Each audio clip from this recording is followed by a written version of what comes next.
Ouça a Antena Zero no seu smartphone ou no seu tablet. Acesse tunin.com e dê uma busca. Antena Zero.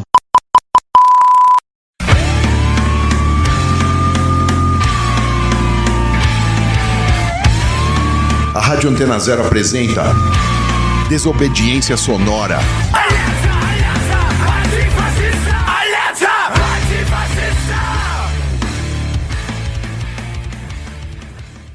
Salve, tamo no ar com mais um Desobediência Sonora aqui na Antena Zero, mais um Desobediência dessa pandemia que não termina nunca, à distância, e aproveitando para falar com os camaradas e as camaradas de outros lugares que não só aqui da capital, que pelo menos tem essa facilidade de a gente conseguir trocar ideia com as pessoas. E hoje eu tô aqui para trocar uma ideia com a Leilane, diretamente de Recife, Pernambuco, e com o Preis, aqui de São Paulo mesmo. Os dois são militantes de tecnologia popular, comunitária, de software livre, todas essas paradas aí muito importantes nos dias de hoje. Valeu aí, gente, por ter colado aqui para trocar essa ideia. Aí. Opa, salve isso na sua vida, Elane. Boa tarde aí, pessoal. Boa noite. Não sei que horário que vai passar o programa, mas... cibernético, não tem mais hora. Boa madrugada, então, pra vocês. Tamo nas ondas aí. Comunicação assíncrona que chama. Olha só aí. Bom, já eu não vou nem perguntar isso, porque senão eu vou me enrolar. Mas eu vou perguntar pra vocês, iniciando, porque sempre que eu encontro com vocês me dão aquela grande bronca sobre o uso da internet, redes sociais e etc. E eu queria que vocês comentassem um pouco sobre isso, porque tem saído até documentário, Netflix, com o pessoal do Vale do Silício fazendo a crítica. E vocês, né, o pessoal faz essa crítica há muito tempo, inclusive aqui no Brasil mesmo, muito antes de virar moda fazer críticas sobre isso. Então eu queria que vocês falassem um pouco sobre isso. Ai, cara, não sei, quer que eu comece? Posso começar. Vai lá, Elane, arrasa. Velho, bem, tudo começa com internet, né? E eu acho que o que tem acontecido ao longo da história dessa inserção da internet na vida das pessoas, né? Ali lá do fim dos 90, aqui no Brasil, para começo dos 2000, e trazendo para agora, né? Já século 21, 2020, o que tem acontecido ao longo desses últimos 20, 25 anos, que foi quando as pessoas começaram a ter mais acesso ao mundo digital, a dispositivos tecnológicos, né, a essas tecnologias digitais e à internet no geral. Para mim o que acontece a gente tinha um momento em que aquilo tudo estava no começo, em que as pessoas estavam usando para pesquisar, para acessar conteúdo, para compartilhar conhecimentos que elas não tinham como adquirir de outra forma, né? Livro, MP3, e teve todo esse boom do compartilhamento. E a gente chegou num momento lá para os fins dos anos 2000, 2010, em que parece que existia uma hegemonia e um oligopólio que se formou, e as pessoas começaram a entender a internet como rede social. Eu acho que é esse o momento que a gente está agora. As pessoas estão conectadas o tempo inteiro no que elas acham que é a internet, mas no fim das contas elas estão na frente do smartphone delas, usando 5 ou 6 aplicativos que pertencem a 2 ou 3 empresas. Quando muito, né? Assim, para você falar da quantidade dos aplicativos que as pessoas passam mais tempo usando. E esse problema, eu estou colocando bem grosso modo, mas ele é um problema que tem raízes profundas e que tem a ver com a camada cultural, que é o que as pessoas geralmente discutem, dessa, aspas, influência, desse impacto das redes sociais na vida, mas ele tem a ver com uma camada política e econômica muito poderosa, né? As consequências políticas do uso da tecnologia são muito profundas, isso você falando de qualquer tecnologia, desde a agricultura até um computador, um smartphone, e de como essas tecnologias são aplicadas e quem decide. Eu acho que o mais importante da discussão e que as pessoas frequentemente esquecem é quem decide sobre como, quando e por que a gente vai usar as tecnologias, né? Esse poder, ele tá um pouco afastado da gente, as pessoas não se sentem partícipes desse processo, porque de fato elas muitas vezes não são, e o que a gente tem trabalhado, pelo menos eu na minha militância, e vários dos coletivos que a gente tem aqui no Brasil e eventos, é de mostrar para as pessoas que exatamente as tecnologias digitais elas nos dão a oportunidade de construir nossa infraestrutura tecnológica para o que a gente quer. Existe um contexto em que a gente pode produzir, existem mecanismos que nos permitem fazer isso. E acho que é importante fazer essa oposição, né, dessa hegemonia e desse momento que a gente sente que só existem essas empresas controlando, e do momento em que você percebe que existem mecanismos e existem tecnologias das quais você pode se apropriar para construir um mundo diferente. Não sei se ficou muito bem colocado, mas acho que de começo seria isso que eu teria a dizer, assim. Ô Preis, você que... não só o Preis, né? Nós todos aqui, a gente se conhece da rua, né? De fazer coisa, protestar na rua e tudo mais. E aí, com isso que a Leilani falou, também queria perguntar para você o que a ligação da internet com a rua. Porque o que me parece, aí eu estou falando leigo e vocês vão me dizer se eu estou viajando, que de um tempo para trás, 2014 para trás, as redes pareciam que eram mais abertas para você conversar, publicar coisas, e depois de um certo tempo ficou muito fechada, a ponto de hoje me dá a impressão que as pessoas estão mais tentando fazer política nas redes sociais do que nas ruas e no mundo real das coisas. Eu queria que você falasse um pouco sobre isso, se tem, de onde vem isso, né? Então, eu acho que a Leilani já trouxe pontos importantes aí sobre como essa tecnologia digital, né, a capacidade da gente se comunicar pela rede, ela traz várias potencialidades, né, de comunicação. Por exemplo, a gente aqui falando com ela lá em Recife agora, né, ao vivo, assim. Mas, ao mesmo tempo, é importante a gente lembrar que, sei lá, muita gente diz que o poder vem da tecnologia, mas, na verdade, é a gente que está se falando, né? Foi você que convidou a gente para vir aqui falar, e a gente só está se encontrando porque a gente se conhece e a gente tem esse laço, né? Então, acho que é muito importante a gente não cair um pouco nesse fetiche da tecnologia, assim, né? Como se ela fosse, sei lá, simplesmente potencializar, né, tudo que é bom e tal, né? Quando a gente vê, né, que nem a Leilani também falou, que ela potencializa também coisas muito ruins, relações de controle, né? A gente está vendo, por exemplo, como o reconhecimento facial tem sido usado para prender várias pessoas, né? Que já começou a ser testado em Salvador, acho que já está funcionando aqui em São Paulo também. Prenderam gente no carnaval, sabe? Assim, o pessoal até de fantasia eles estavam identificando. Muitas vezes identifica errado, mas prende do mesmo jeito, né? Acaba sendo usado com esse tipo de viés de controle social, né?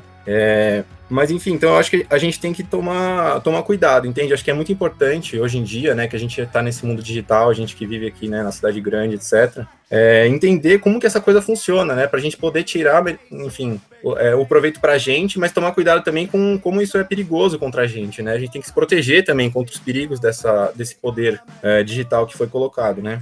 E uma dessas coisas, por exemplo, tem a ver com a questão de mobilização política, né? A gente, através das redes sociais, né, da internet, de grupos, enfim, todo tipo de articulação digital, virtual, né? A gente tem a capacidade de se mobilizar muito rápido, de se comunicar com muita gente muito rápido, né? Mas, ao mesmo tempo, a gente viu que de uns anos para cá, principalmente dentro dessas redes sociais privadas, né, que são de empresas, tipo Facebook, Google e tal, eles mesmos são capazes de controlar também a divulgação de certos eventos, de certas páginas, de certos tipos de conteúdo dentro da sua própria plataforma, né? Então, de um tempo para cá, por exemplo, o Facebook começou a cobrar aquelas coisas de patrocínio, impulsionamento pago, né? E aí, sei lá, por exemplo, movimentos sociais, movimentos populares que tentam difundir sua pauta por esses veículos, se eles não têm mais um marketing, né, uma estratégia de vendas praticamente, né, que envolve botar recurso, né, dinheiro e tal, para poder, enfim, fazer propaganda com a política,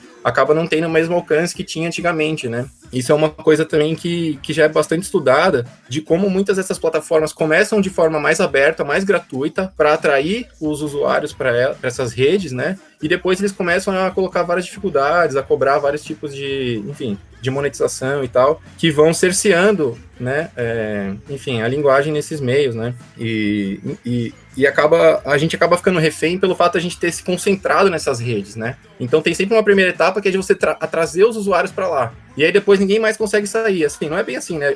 Eu, por exemplo, não tenho Facebook, né? Muita gente não tem Facebook, né? A gente pode sair. Mas se torna difícil, né? Porque acaba sendo um local que concentra muita informação. E aí para você ficar sabendo, enfim, o que outros movimentos estão fazendo e tal, né?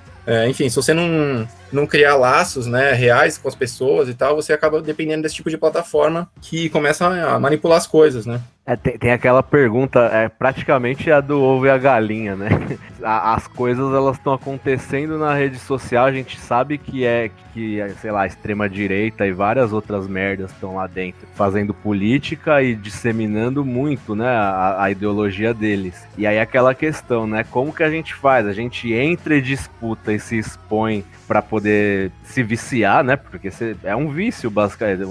Eu vi em alguns lugares que eles contratam psicólogos tipo da indústria do tabaco para fazer você ficar lá o tempo que você puder. E aí como que a gente faz isso, né? A gente se abstém, a gente fica com cuidado, né? Igual vocês falaram, vocês não têm o Facebook, por exemplo. Então essa parece que é a pergunta grande que se tem hoje, né?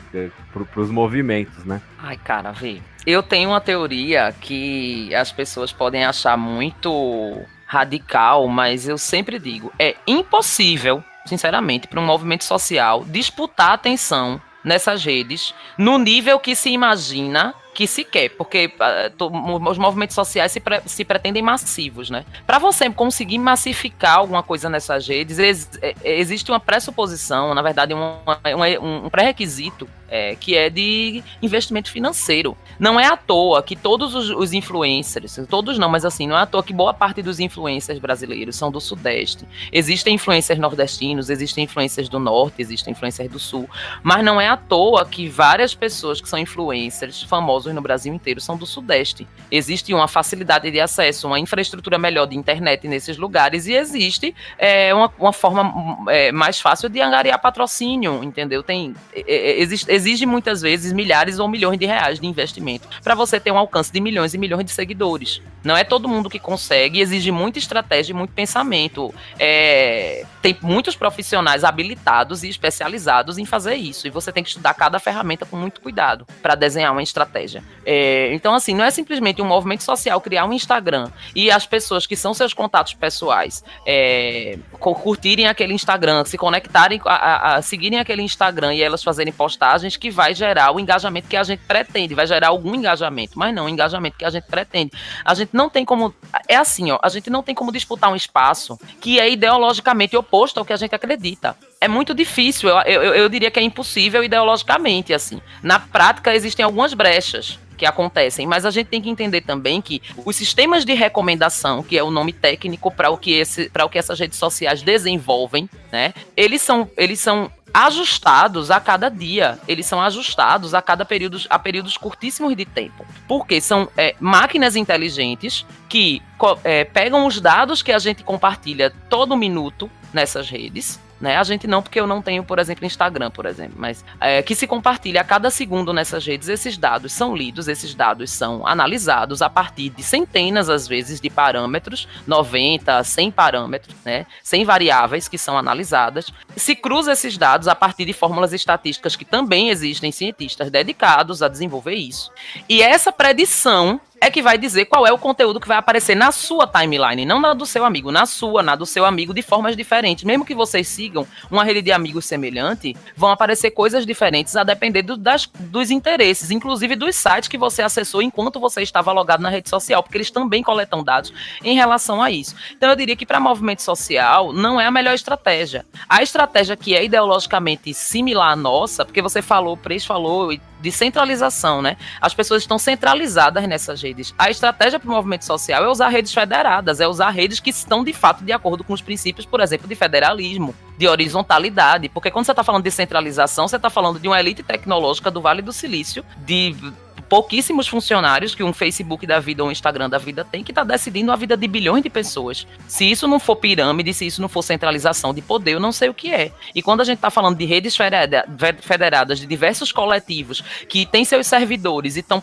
se propondo a prover infraestrutura tecnológica, você está falando do que é ideologicamente muito mais similar ao que a esquerda defende, que é distribuição dos bens materiais, que é igualdade nesse acesso. Certo. Bom, você falou agora, então vamos ouvir um som aí, e aí a gente volta para continuar essa ideia importantíssima, talvez, nessa pandemia, a ideia mais importante que a gente tem que ter aí, e a gente volta para continuar trocando essa ideia.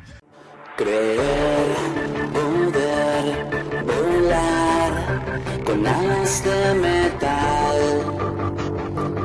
sin poder levantar el vuelo, creer, vivir con dignidad, en plena libertad, sin saber que todo es engaño.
Estamos aí de volta com Desobediência Sonora aqui na Antena Zero, a rádio que não toca só o que você quer ouvir, mas o que você precisa escutar. Estou aqui trocando uma ideia com a Leilane e com o Preis, trocando uma ideia sobre tecnologia, redes sociais e tudo mais. E eu tô até emocionado porque eu sempre quero falar esse assunto e nunca sei direito como convencer as pessoas, e vocês estão fazendo isso muito bem e eu fico feliz.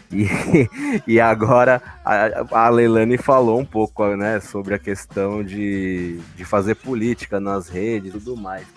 Aí eu já queria entrar um pouco, porque tem esse lance dos dados, né, que dizem por aí uma máxima até meio piegas, né, que os dados são o novo petróleo, né, que as corporações pagam caro por isso e tudo mais. Aí eu queria que vocês ligassem um pouco essa questão da colheita de dados e da política, né?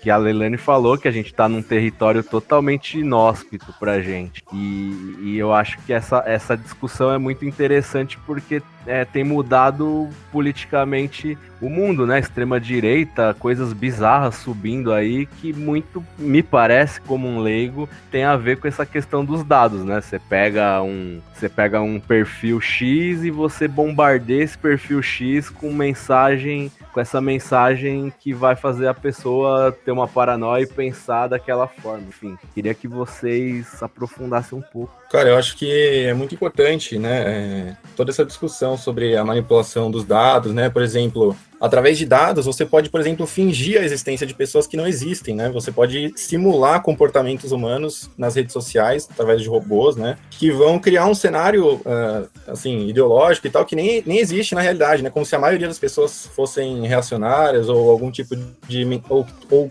começarem a reproduzir algum tipo de mensagem que não era reproduzida, né, então você começa a criar esse tipo de mensagem, de ideologia, né. Então, assim, eu acho que qualquer tentativa da gente apostar demais, assim, sabe, todas as nossas fichas nessas redes proprietárias e tal, além de ser muito injusto nesse sentido, né, não ser um ambiente em que a gente está com vantagem, assim, né, porque o dinheiro se torna um poder muito grande, né, para divulgar certas mensagens, para abafar outras, né, além disso, a gente tem uma questão de exposição muito grande, né, então você tem, acho que os dois tipos de problemas, assim, né, tanto no sentido da gente passar a ser muito observado, né, os nossos dados caem diretamente, né, em sistemas de análise programados, né, automáticos, que vão identificando, enfim, as preferências, né, dos usuários dessas redes, né, ou as relações, as redes de relacionamentos, né, que estão, enfim, interagindo ali, né, tudo isso oferece muitas e muitas informações sobre o funcionamento, por exemplo, de movimentos sociais, né, ou de redes de resistência e tal, que podem ser usados depois para atacar, né, esse tipo de organização.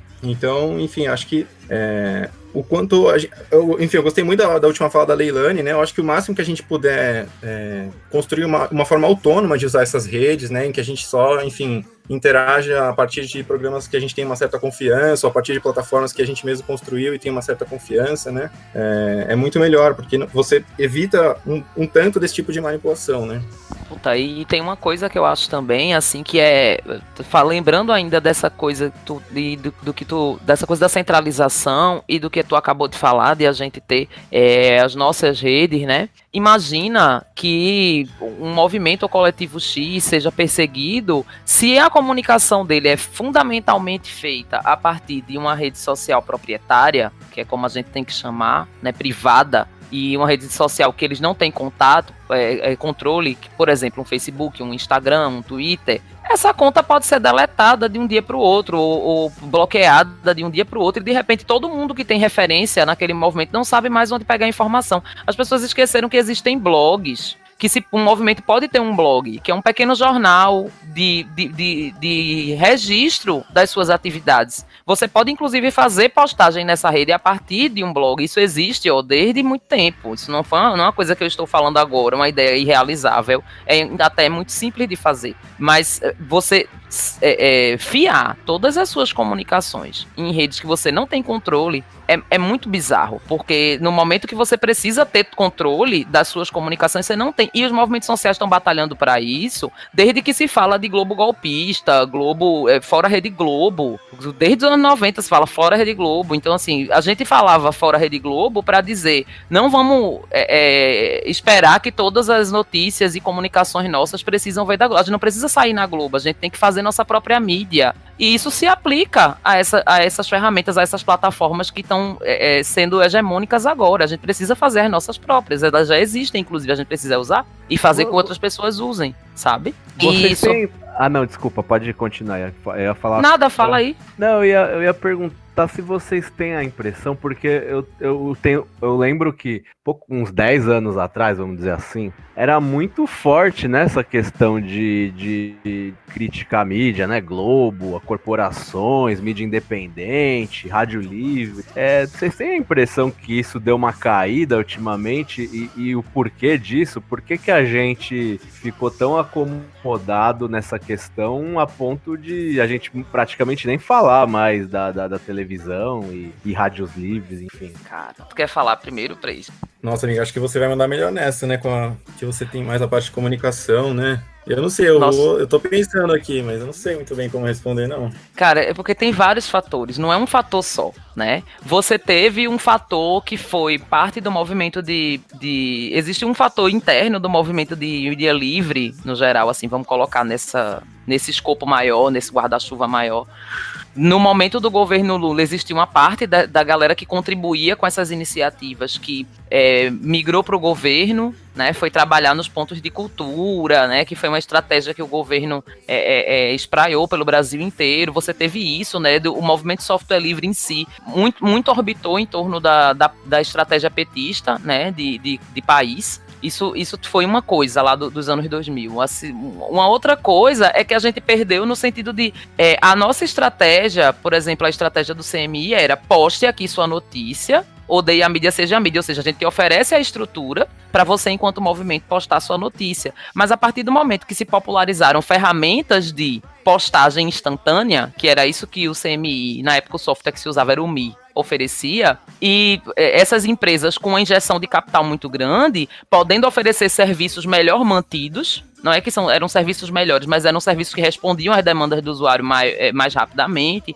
a gente saiu perdendo em termos de quantidade de pessoas usando mesmo. A gente nunca teve perna, poucas pessoas sem dinheiro não tem perna para fazer o que empresas fazem com injeção de capital privado, né? Com injeção de capital de banqueiro, com investidor, né? Essas empresas têm essa gama de investidores, né? Então eu acho que a gente perdeu por vários fatores, seja por uma questão de desigualdade de acesso à infraestrutura financeira mesmo, a pessoal que a gente perdeu, e depois com essa hegemonia do compartilhamento se deu a partir dessas plataformas que usam essa sedução do individual, do entretenimento, da conexão com amigos, seduz você a partir do entretenimento. É muito difícil ganhar do entretenimento, sabe?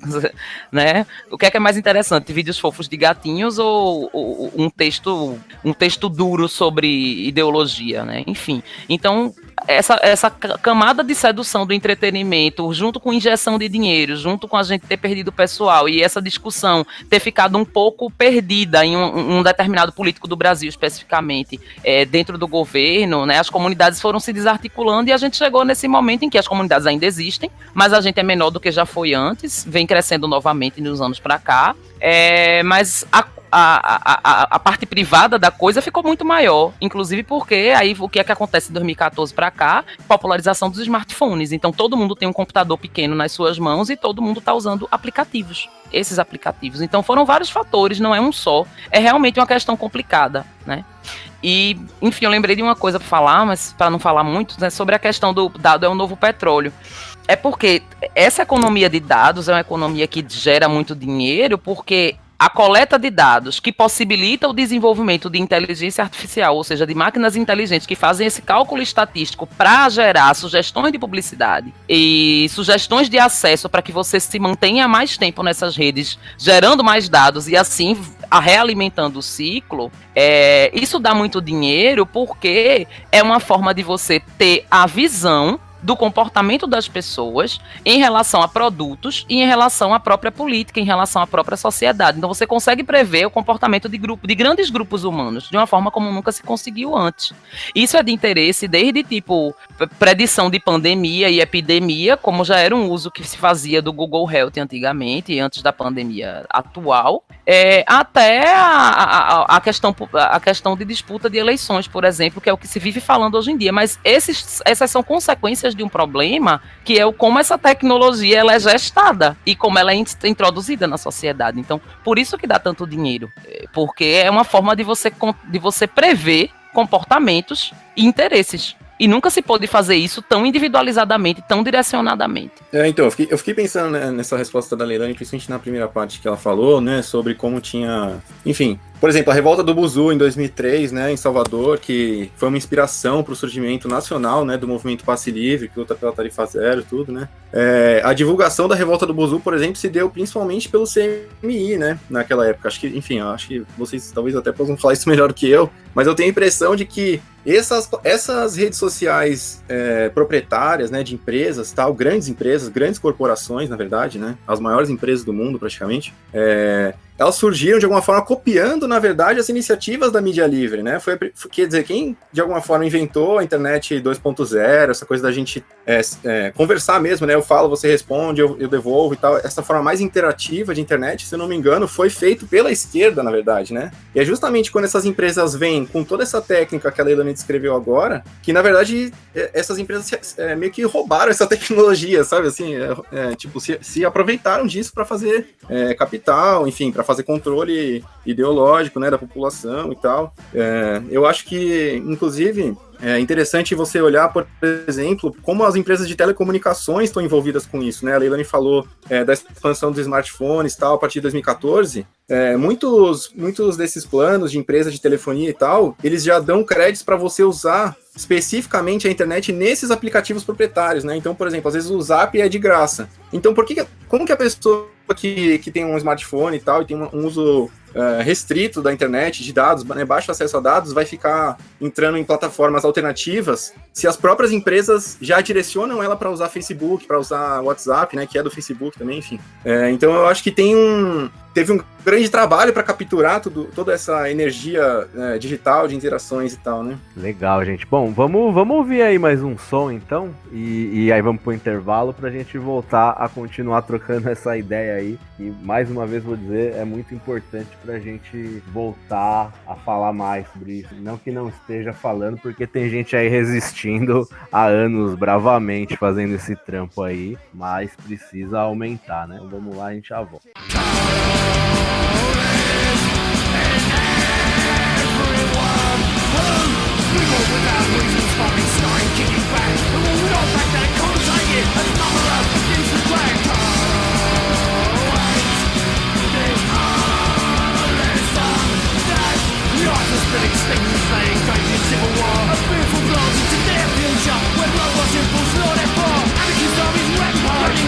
Commonplace, victorious in battle.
Você está ouvindo La lucha contra el fascismo es la lucha por la libertad, contra el racismo, el sexismo, el capital y toda autoridad.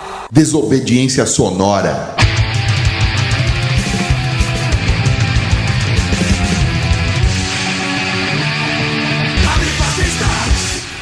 Antena Zero.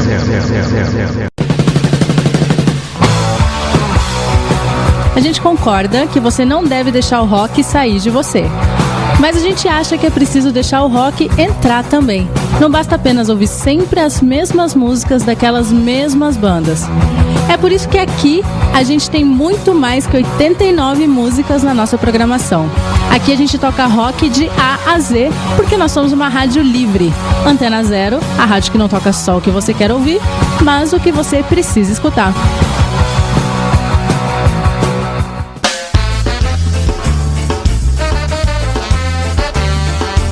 Tunes aqui na Rádio Antena Zero, toda quinta às 6 da tarde, com Mari Schultz e Rodrigo Sonesso. Convidados, entrevistas, posicionamento, opinião e muito som, porque aqui o Sky é tratado como ele merece, com atitude, postura e muita ideologia. Mad Pizza, toda quinta-feira. Você de novo tá fazendo isso daí, cara. Tô anunciando o meu programa aqui na Antena Zero, cara. Quem falou que é seu, meu? Meu programa. Tá me atrapalhando, você tá me atrapalhando. Sai daqui, velho. Ô, para aí. Chega! Mad Pizza, toda quinta-feira, às 5 da tarde, aqui na Antena Zero.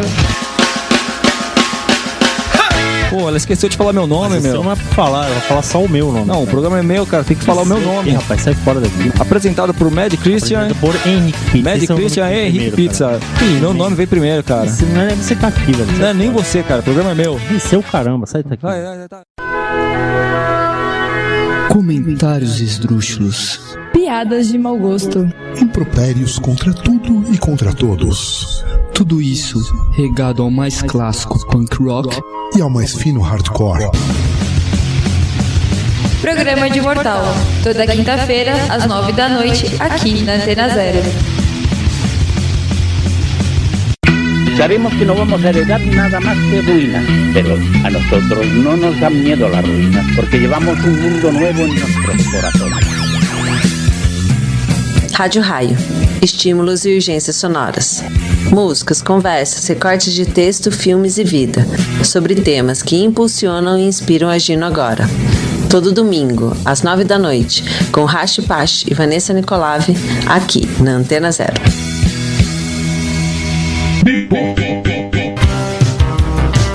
Todas as tendências musicais dos anos 80 em um só programa. Sábados, às 10 da noite, aqui na Antena Zero. Apresentação, Silvia Zahara.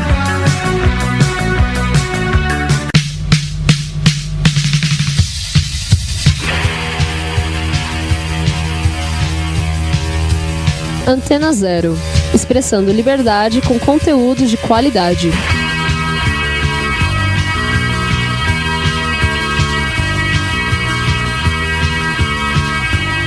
Antena Zero. Você está ouvindo La lucha contra el fascismo es la lucha por la libertad, contra el racismo, el sexismo, el capital y toda autoridad. Desobediência Sonora.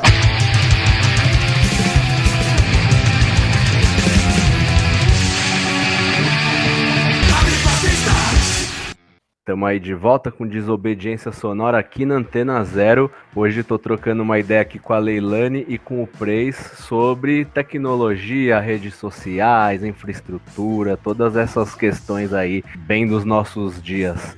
Gente, vocês falaram agora bastante sobre os softwares, né, essas coisas, né, os programas, aplicativos e tudo mais. Mas tem uma questão que também eu sempre escuto e também me pega, né? Que embora a gente consiga, né, usar os blogs e tudo mais, tem a questão da infraestrutura que é um dinheiro e uma tecnologia que quem tem são só ou empresas e corporações ou os estados, né? Eu queria que vocês falassem um pouco sobre isso, sobre a infraestrutura em si, né? Esse negócio de cabo, fibra ótica, satélite, as placas, né, que a gente usa, enfim, todas essas questões que não tem muito como a gente sair delas, porque a gente não tem como fabricar isso, a gente ainda não tomou os meios de produção, né?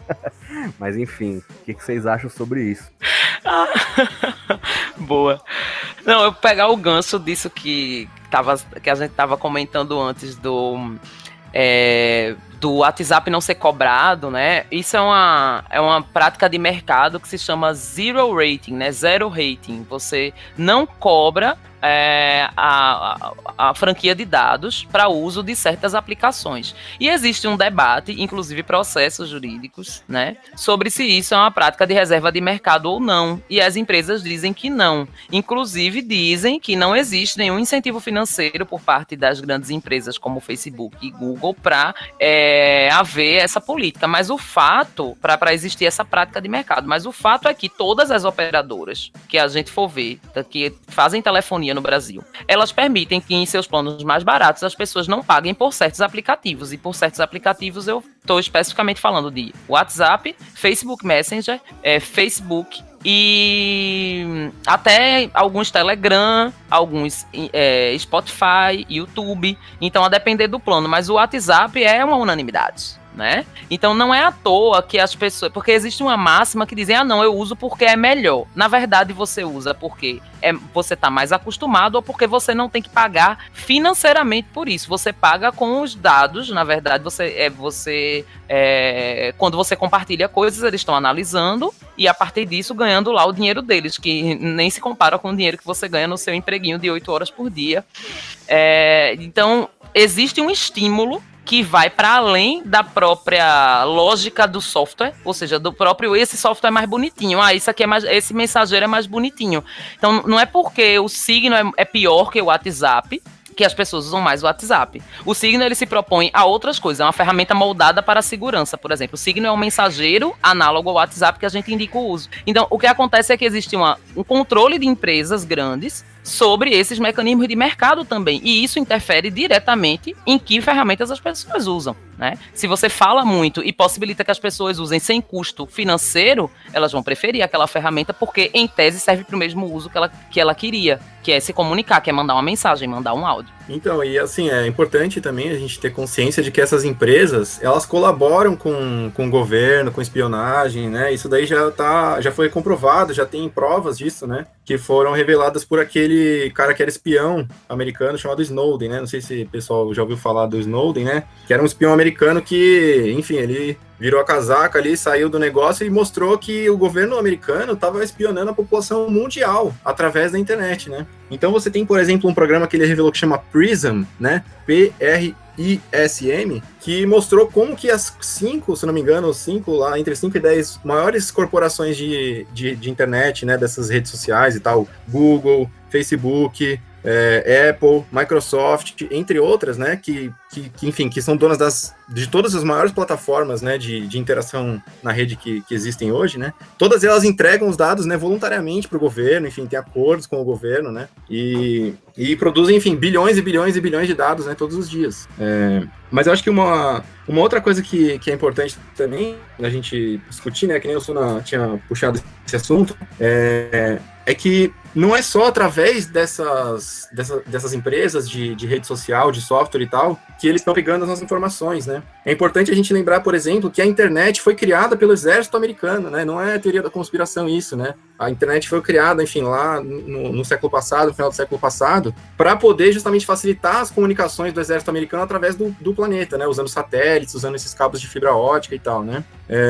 E, enfim, toda essa infraestrutura, os satélites, a fibra ótica, todo o nosso uso da internet passa por essa infraestrutura, né? Então, assim, sei lá, eu tô aqui mexendo no meu celular e não tem um cabo ligado nele, né? Mas, assim, o celular não se comunica diretamente com o celular do Suna, por exemplo, o celular da Leilani, né? Quando eu acesso o meu celular se comunica com a minha operadora, que se comunica com, enfim, alguma antena que manda os meus dados por satélite ou por algum cabo de fibra ótica e tal, até chegar em vocês, né? Ou até chegar aos nossos ouvintes que estão vendo em algum lugar. E todo esse caminho que os nossos dados percorrem, né, também são propriedade de alguém, também são controlados por alguém, né? Enfim, tem funcionários que operam esse tipo de infraestrutura de rede, e a nossa informação muitas vezes pode vazar nesse caminho, né? Porque é que nem... sei lá, você, por exemplo, se você vai pegar um ônibus, né? Você pega o seu bilhete único, passa na catraca, né? Desce em algum lugar, toda vez está registrando que você entrou naquele ônibus, né? E tá, enfim, de alguma maneira rastreando o seu caminho, né? E na infraestrutura da internet é a mesma coisa. Se vocês forem ver, por exemplo, o nosso telefone, ele é um rastreador praticamente, né? Ele não é uma coisa que faz... Ele não é um telefone, né, que faz ligações e também dá a sua localização. Na verdade, ele é um rastreador que faz ligações. Porque para você conseguir falar no celular, o seu celular tem que estar em contato com as antenas de telefone. E aí eles conseguem saber aonde que você está falando. Então, às vezes você nem está usando a internet e mesmo assim você está sendo rastreado. Porque você está simplesmente com o seu celular no bolso andando por aí. Então, por exemplo, se você está fazendo alguma coisa que você não quer que o governo saiba que você está fazendo, se você está indo em algum lugar que você não quer que o governo saiba que você está indo, não leve seu celular, entendeu? Porque o celular está toda hora, 100% do tempo, monitorando todos os lugares que você está percorrendo e está salvando em algum lugar no meio dessa infraestrutura aí, né? Não é à toa. Eu tava vendo esses tempos aí. Esses tempos eu até tô perdido no espaço temporal por causa da pandemia, mas teve uma polêmica grande com o lance do 5G, né? Com a empresa chinesa, acho que é a Huawei, né? E o quanto que isso causou uma baita de uma treta, porque ter acesso a essa infraestrutura e a essa tecnologia é poder, né? Acho que os países, as potências, elas mantêm o poder com essas questões também, né? Meu irmão, total, véi. É que é o seguinte, véi. Eu acho que a grande pergunta é por que 5G? Que é o seguinte, a ideia, essa tecnologia do 5G, independente aí dessas tretas que rolaram nos Estados Unidos e China por causa da propagação, da descoberta dessa tecnologia, da implementação dessa tecnologia, por que se criou essa tecnologia do 5G?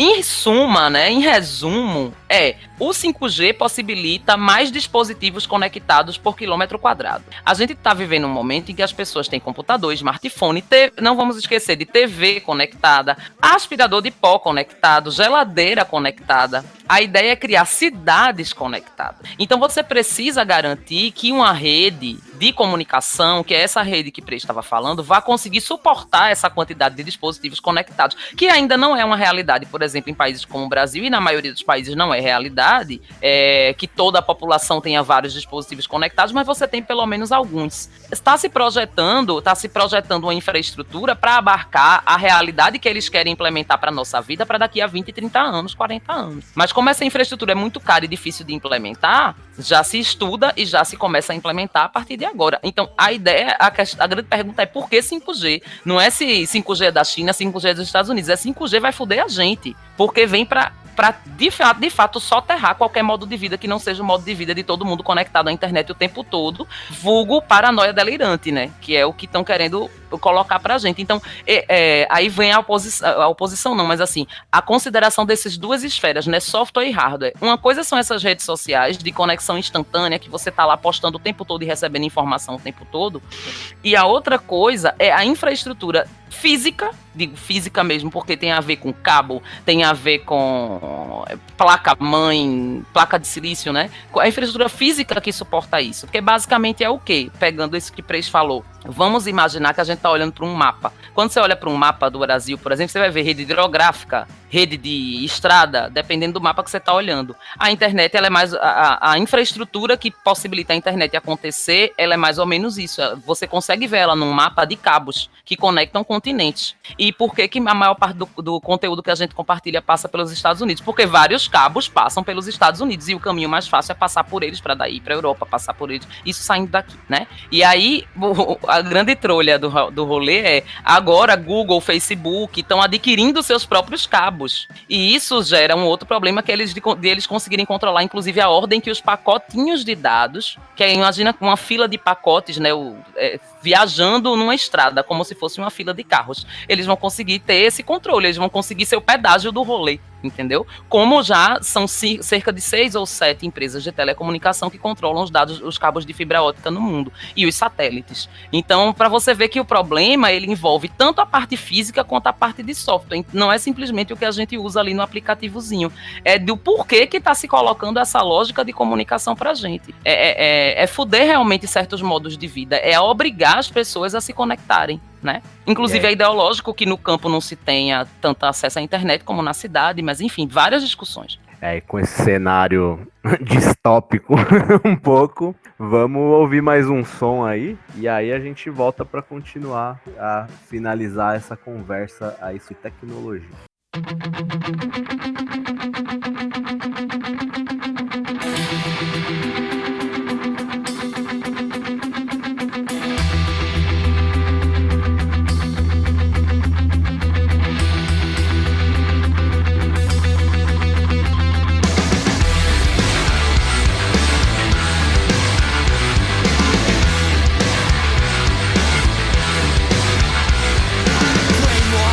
Radicalized, born to kill, born to die. Strategize and weaponize enemy airways full of lies. So here we go again, mission detonation. Compliments of the new world order. This is the new disorder. The new disorder.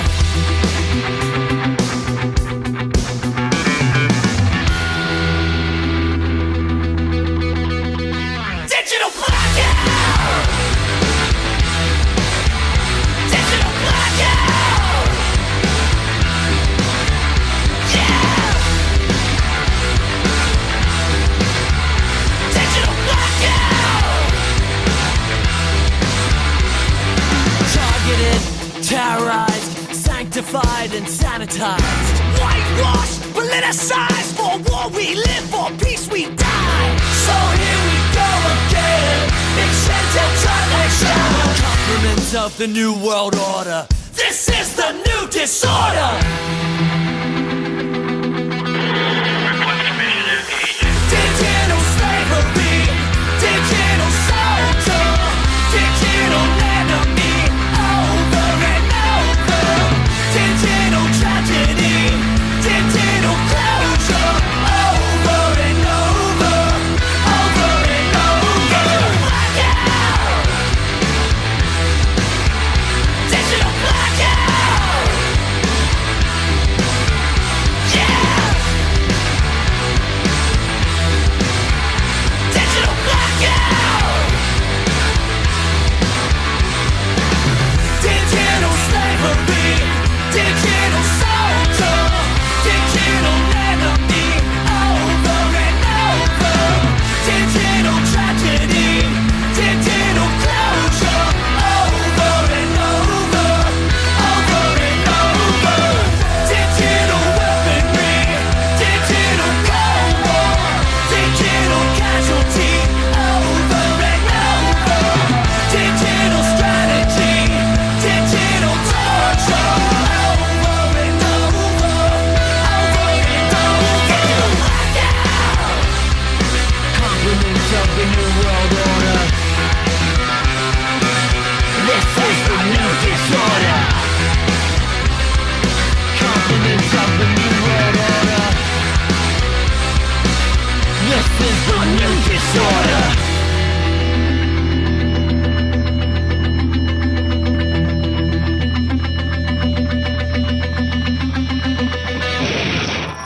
Estamos aí de volta com Desobediência Sonora aqui na Antena Zero. Estou aqui hoje trocando uma ideia com a Leilane e o Preis sobre tecnologia, redes sociais, infraestrutura, net, todas essas coisas aí. Gente, eu ouvindo esse papo aí que vocês estavam falando agora, eu caí meio que num niilismo que foi, mano, vou beber, vou pra rua e foda-se, tem mais jeito. Porque tá tudo dominado mesmo. Mas eu sei que isso não é, tem uma resistência, tem alternativas, né, a isso, e que eu conheço não tão bem quanto vocês, e para colocar também um lance que o problema não é a tecnologia em si, né, nas mãos de quem ela tá. A tecnologia pode ser uma coisa muito, muito boa para a humanidade, por exemplo, para ninguém passar fome, para você conseguir conectar as pessoas, e não, o problema é que ela tá dentro da lógica do capital, né? Então eu queria que vocês falassem essa parte aí para as pessoas que estão escutando não cair nesse niilismo que eu caí momentaneamente aqui, falando, puta, mano, foda-se, vou ouvir um punk rock e já era. Foda-se o resto. Mano, sinceramente, assim, é difícil passar uma mensagem de otimismo, viu? Porque, de fato... Porra! Não, mas é porque, assim, a gente tem que a gente tem que mudar nossas práticas, né? E é difícil isso, sabe? Às vezes a gente fica... Sei lá, a gente ignora essas ameaças porque elas aparentemente não são tão perigosas, né? Tipo assim, tudo bem, vai, eu tô só falando com meus amigos aqui, estou só mandando umas mensagens e tal. Mas, você mesmo mencionou vocês estavam falando no último bloco, nessa disputa da China e dos Estados Unidos, como tem uma guerra pela informação, né? Isso é extremamente vital. A Leilani falou sobre como isso está produzindo dados individuais sobre cada um que usa isso, e ao mesmo tempo, ao produzir dados sobre todo mundo, permite você extrair estatísticas sobre os grupos, né? O que certos grupos pensam ou não, independentemente, por exemplo, se eu pessoalmente uso o Facebook ou não, mas analisando meus amigos já dá para saber, por exemplo, mais ou menos o que eu acho, né? Pensando assim, em forma mais genérica, né? Mas assim, e aí, por exemplo, se a gente for olhar para aquela questão que eu falei, né, dessas empresas que colaboram ativamente, sabidamente, já é público isso, todo mundo sabe que essas empresas colaboram, né, com os governos e tal, né? Por exemplo, a Microsoft, o Google e tal. Se a gente for pensar, por exemplo, se você tem um celular, smartphone Android, o seu sistema operacional é do Google, percebe? Ou seja, você não sabe o que seu celular faz, né? Seu celular, de repente, está mandando um monte de informação sem mostrar para você, sem aparecer na tela, ele pode estar enviando várias informações toda hora direto para a empresa Google, que vai passar para os governos e tal, para o exército, para a polícia e tal, né? A gente pode ver, por exemplo, como nos últimos anos está tendo recordes de apreensão de droga, por exemplo, né? Todo ano dá recorde, a Polícia Federal está pegando cada vez mais droga e tal. Como vocês acham que isso está acontecendo, né? Claramente a polícia no Brasil está se modernizando, está comprando mais tecnologia de monitoramento digital e tal, e está mapeando as redes das pessoas e tudo, né? Mas então, uma das coisas que a gente tem para evitar esse tipo de coisa, né, é tentar cada vez mais usar software livre, por exemplo, né, softwares que não são dessas empresas, dessas grandes empresas proprietárias, né. Por exemplo, se você tem um computador na sua casa, ao invés de você usar o Windows, né, que é um produto da Microsoft, que também pode estar fazendo várias coisas sem você saber, né, enquanto você está usando o seu computador. Ao invés de você usar o Windows, você pode usar o Linux, por exemplo, né, que é um sistema operacional de código aberto.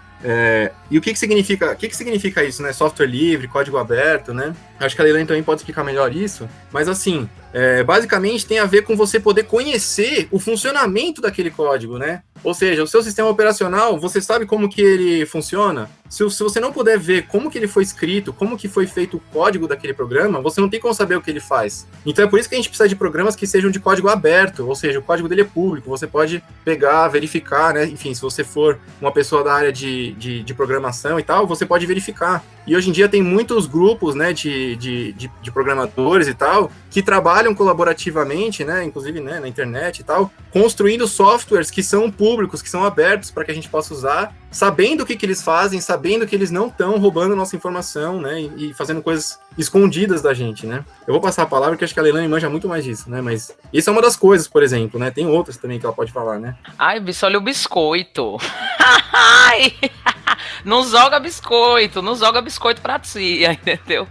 Nossa, mas eu acho que pegando esse gancho aí, tipo, dessa coisa do, eu tô só falando com os meus amigos, que Preis muito bem falou, assim, dessa coisa de os nossos dados estarem acessíveis aos nossos inimigos, né? Falando enquanto esquerda, nossos inimigos de fato são o Estado e as corporações, né? Eles nos ameaçam, em menor ou maior medida, a depender do tamanho do movimento social, eles nos ameaçam. Mas as pessoas ficam pensando que é uma questão individual. Eu não me importo com meus dados. Mas a gente está falando de uma coisa que não afeta você. Infelizmente, quem não tem o pensamento coletivo, quem tem o pensamento individualista, não vai achar que isso é um problema. Mas se a gente pensa que a gente quer uma sociedade construída sob outros moldes, isso é um problema, porque os moldes sobre os quais a sociedade está se construindo agora, que é esse molde tecnocrata, de poucas empresas controlando os rumos do mundo, que isso acontece já faz um tempo, a gente vive fazendo a crítica anticapitalista, mas está se complexificando de um jeito que é difícil para as pessoas entenderem, né? Se a gente quer um outro modelo de sociedade, a gente tem que usar outras ferramentas, a gente tem que usar tecnologias que nos ajudem a lutar por liberdade, e não tecnologias que sejam,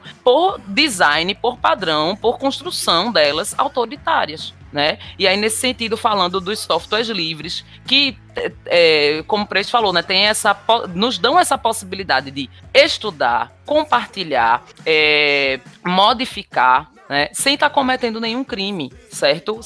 Na verdade, é estimulado, eles foram criados para isso. A ideia do software livre é que a gente construa comunitariamente, coletivamente, a tecnologia que a gente quer usar. E óbvio, aí você diz, mas eu não entendo nada de programação. Não precisa, a gente está em 2020, essa ideia surgiu nos anos 70, né, foi se desenvolvendo, e a gente hoje tem muitas pessoas que podem te ajudar a usar esses softwares. E falando especificamente de internet, a gente fala do nosso queridinho da rede Tor, né, que é uma rede que a gente estimula o uso, caso você queira fazer uma navegação na internet que fuja do controle dessas grandes empresas, caso você queira fazer atividades que você não gostaria que estivessem monitoradas, compartilhar conteúdos sensíveis, né? Você pode usar Tor, que é uma rede, você pode usar o navegador Tor, que através dele você acessa a rede Tor, que é uma rede de computadores conectados, né? De vários nós se conectam em vários lugares do mundo, pessoas voluntárias e alguns coletivos mantêm esses nós da rede para que sua comunicação passe criptografada por 3 instâncias até que ela chegue no destinatário final, né? E dessa forma fica muito difícil de alguém descobrir de onde veio a comunicação. Você emite e na outra ponta é muito difícil de descobrir que veio de você. E ao mesmo tempo o seu próprio provedor de internet não vai saber o que é que você está conversando especificamente, qual o tipo de informação você está mandando para o seu destinatário intencionado. E poderíamos falar de rede Tor, do Tails, que é um tipo de GNU Linux que permite que a gente use a partir de um pendrive. Você instala o Tails no pendrive, pluga ele te permite esse segredo, esse anonimato, e de várias outras tecnologias, de redes federadas. A gente tem agora o PeerTube, né, que é um streaming, um serviço de streaming de vídeo que você pode instalar no seu servidor, ou você pode usar instalações de servidores que a galera do Colectiva.media fez uma instância agora específica para anarquistas, para coletivos anarquistas publicarem suas produções audiovisuais. A gente tem várias iniciativas nesse sentido, vale dar uma pesquisada, vale citar, né, várias delas, mas são infinitas, e a gente só tem que fortalecer essas redes. Eu acho que fortalecer essas redes em nome de fortalecer a sociedade que a gente quer. Também tem um site que é muito bom também, já aproveitando aqui para passar, que é o autodefesa.org, né, se eu não me engano. Autodefesa.org, que fala sobre os manuais de segurança e explica um pouco mais sobre isso. Então, assim, para finalizar, eu queria agradecer bastante aí vocês terem comparecido aqui para trocar essa ideia, que é uma coisa que é central, né, tanto para os movimentos sociais e políticos, quanto para a gente como indivíduo mesmo também, né? E a gente precisa cada vez mais pensar, parece que não tem muitas respostas, mas se a gente não pensar de vez, aí que não vai ter mesmo. Então, eu queria agradecer e deixar o espaço aí para vocês também falarem aí sobre os coletivos de vocês, sobre uma mensagem que vocês quiserem passar aí.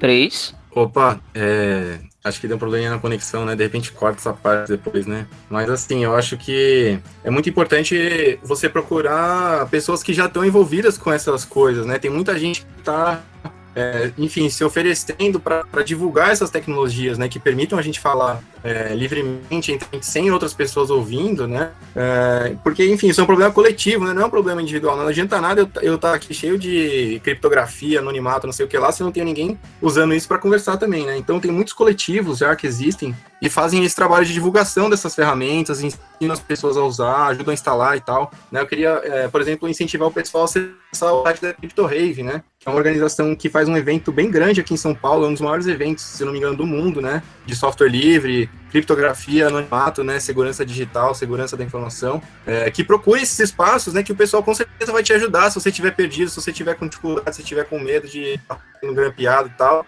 procure esses grupos que o pessoal é gente boa e dá uma força maneira. Eu acho que isso é importante, né, procure a Nerdorama mais próxima de você, amiga, amigável, para te ajudar. Eu acho que isso é importante porque a chave é formar comunidades. A gente precisa formar comunidades de resistência nesse campo também. E isso é uma coisa que até os movimentos sociais ignoram muitas vezes. Mas só para vocês terem uma noção de como essas ameaças elas chegam a gente, o pessoal da Rádio Comunitária Aconchego, que tá fazendo comunicação popular, comunitária e livre faz um tempo, faz 8 anos, se contar com toda a história da rádio que tinha anterior, receberam uma ligação no celular da rádio dizendo que era uma rádio só de comunista e que existia uma rádio evangélica que estava usando a mesma frequência, que eles estavam atrapalhando, que eles iam denunciar na polícia e etc, etc. Então, assim, esse tipo de ameaça, desse tipo de propaganda ideológica nociva que está sendo feito via todos esses sistemas de comunicação e plataformas que a gente discutiu aqui, ele se manifesta de uma forma muito direta para quem está tentando fazer da sociedade uma sociedade melhor. Então a gente não pode deixar essa galera que está tentando foder com a sociedade e criar um modo de vida que não vai ser bom para ninguém, só para eles, ganhar. Para que a gente não deixe ganhar, a gente tem que começar a se organizar no miudinho, como a esquerda faz nos últimos 200 anos. E a gente tem que começar a fazer isso dentro do campo da tecnologia. Acho que essa é a mensagem principal. Acessem o site da CryptoRave, assinem o boletim, acompanhem as criptofestas locais que estão se organizando, usem navegador Tor, usem o GNU Linux, alguma distribuição de sua preferência, e pesquisem sobre essas ferramentas, acessem o autodefesa.org e comecem a não só assistir o documentário da Netflix, mas de fato perceber essas questões como questões que vão interferir na sua vida e das futuras gerações, da sociedade como um todo, de um jeito muito ofensivo, de um jeito muito opressor. Certo, valeu, gente. Bom, quem quiser ouvir o Desobediência Sonora aqui na Antena Zero, a gente vai ao ar todas as quintas-feiras, às 16 horas, no antenazero.com. E quem quiser ouvir outros dias, a gente está em todas as plataformas, agregadores de podcast e tudo mais. E é isso, saia um pouco aí da internet para ir pra rua, mas também, se for ficar na internet, que saiba a gente precisa saber pelo menos os danos e o perigo que a gente corre, não pode ficar de chapéu nessa. Valeu, até a próxima. Valeu, pessoal.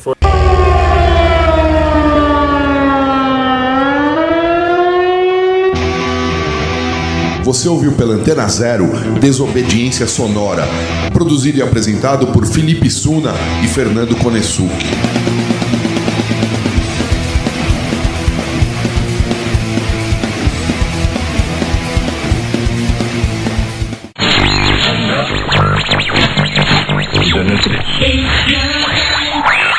Você está na Antena Zero. Antena Zero. A rádio que não toca só o que você quer ouvir, mas o que você precisa escutar.